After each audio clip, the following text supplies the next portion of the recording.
ऐसे भगवान के दर्शन करने के लिए हम आते हैं, और उसके बाद में भी क्या होता है कि हम भगवान के मुख मुद्रा को तो छोड़ देते हैं और इधर उधर देखने लगते हैं। अक्सर ऐसा होता है कि जहाँ पर जो पुजारी होते हैं, भगवान की पूजा करने वाले, अभिषेक के समय में, पूजा के समय में जब पूजा करते हैं और भगवान को छोड़ करके वो इधर उधर देखते हैं और उसमें ही किसी से कोई गलती हो जाती है तो फिर वहीं पर वो डांट डपट चालू हो जाती है। और उसके कारण में कई बार ऐसा रहता है कि नई पीढ़ी के लोग जिनके लिए डांट दिया जाए तो फिर वो आना ही छोड़ देते। तो जो लोग पूजा करने वाले हैं उनकी बड़ी जिम्मेदारी है कि आगे की ये परंपरा चलती रहे, उसमें युवा पीढ़ी, नई पीढ़ी भी जुड़ती जाए। यदि उनके सामने यदि अपने वहाँ पर डांट डपट करेंगे तो वो अगले दिन से मंदिर आना ही बंद कर देंगे। तो इसके माध्यम से अपने लिए सीख लेना है कि अपन वहाँ पर भगवान की भक्ति करने, आराधना करने जाएं तो अपनी दृष्टि भगवान की ओर रहे।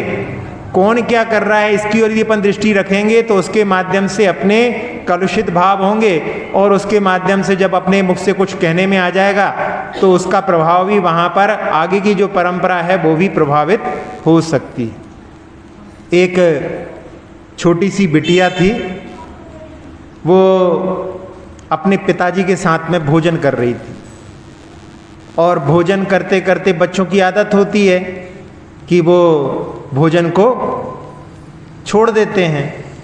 तो पिता ने कहा कि बेटा इसको फिनिश कर लो, थोड़े से राइस छोड़ रही थी वो, तो राइस को फिनिश कर लो और फिर तुम जो कहोगी मैं तुम्हारी मांग को पूर्ण कर दूंगा। तो बेटी ने कहा कि पापा प्रॉमिस? तो उसने कहा हाँ प्रॉमिस। तो बेटी ने जल्दी से जो छोड़ रही थी वो खा लिए। अब बाद में बेटी ने बोला कि पापा आपने प्रॉमिस किया था मेरी मांग पूरी करो। तो पापा ने पूछा क्या है मांग? तो कहा कि मुझे चाटी करवाना है, पूरे बाल साफ करवाना है, क्लीन हेड। अरे तुम लड़की हो, लड़कियां पूरे बाल नहीं कटवाती। नहीं नहीं पापा आपने प्रॉमिस किया था, अब यदि आपने प्रॉमिस पूरा नहीं किया तो फिर मैं आपकी कभी बात नहीं मानूंगी। अब पिताजी फंस गए। फिर उन्होंने कहा कि अब ठीक है ये डिमांड रखी है, तो उसके ले जा करके क्लीन हेड करवा दिया। समझ में नहीं आ रहा था क्यों इसने क्लीन हेड करवाया है। दूसरे दिन जब स्कूल जाने के लिए उसको लेकर के गए तो इनकी गाड़ी वहाँ पर स्कूल गेट के पास रुकी और सामने से भी एक गाड़ी आकर के रुकी, और उसमें देखा कि वहाँ से उस गाड़ी में से एक लड़का उतरा, वो भी क्लीन हेड था। तो इन्होंने देखा कि यहाँ पे कोई कंपटीशन हो रहा है क्या, कि वहाँ से भी बच्चा आ रहा है ऐसा और ये भी जो है ऐसी जा रही है। और जैसे ही वो सामने वाले पेरेंट्स ने देखा कि यहाँ से बच्चा जो है, बच्ची जो है क्लीन हेड आई है, तो दोनों पेरेंट्स वहाँ से निकल करके, माता पिता वहाँ पर इनकी गाड़ी के पास में आ गए।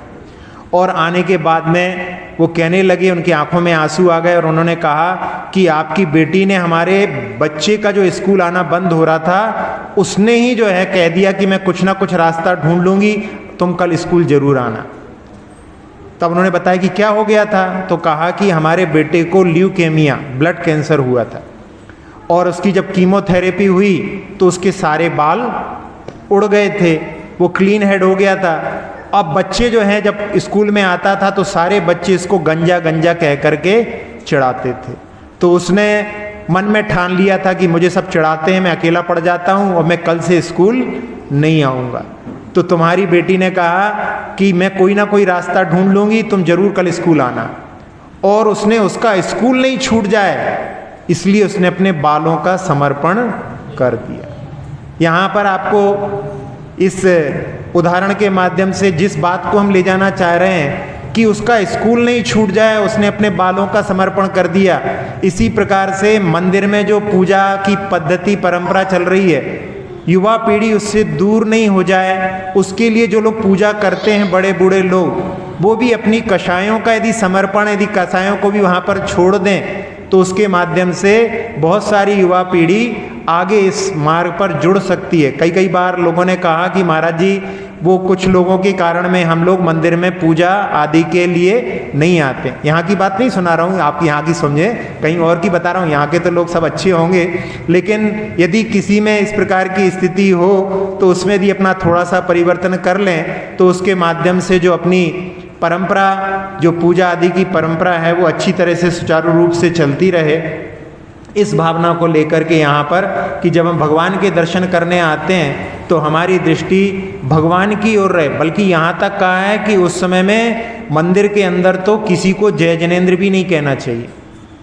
मंदिर में अपनी दृष्टि एक तो नीचे रहना चाहिए जमीन पर चलते समय में, और जब वेदी के पास पहुँच जाओ तो भगवान के ऊपर होना चाहिए। इधर उधर अपने लिए देखने के लिए समय ही नहीं होना चाहिए कि कौन मंदिर में आ रहा है। लेकिन अक्सर ऐसा होता है कि हमारा बहुत सारा समय, हमारी बहुत सारी ऊर्जा और हमारे लिए बहुत सारी कषायों की सामग्री हम मंदिर से ही एकत्रित कर लेते हैं। ये हमारी कमी है, या हमारी कहना चाहिए कि इस प्रकार का सही लाभ जो है मंदिर का हम इसके माध्यम से नहीं उठा पाते हैं।